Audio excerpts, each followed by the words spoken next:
इसकी साउंड होती है ज ज ज। और ये है के, इसकी साउंड होती है ख ख ख।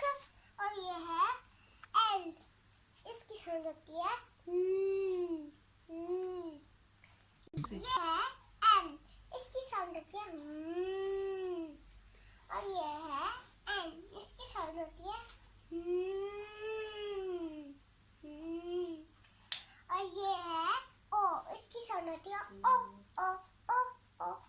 और ये है पी, इसकी साउंड होती है फ। और ये है क्यू, इसकी साउंड होती है क्वैक क्वैक क्वैक।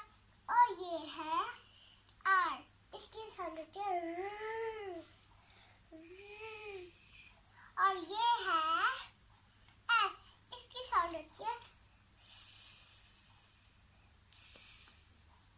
और ये है टी, इसकी साउंड होती है ठ ठ ठ। और ये है यू, इसकी साउंड होती है यू यू। और ये है वी, इसकी होती है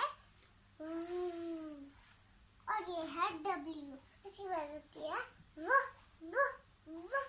और ये है एक्स, इसकी आवाज होती है क्स क्स क्स। और ये है वाई, इसकी साउंड होती है यू यू यू।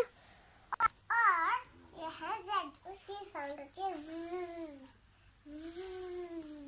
ये वीडियो को देख लेना, ABC को देख लेना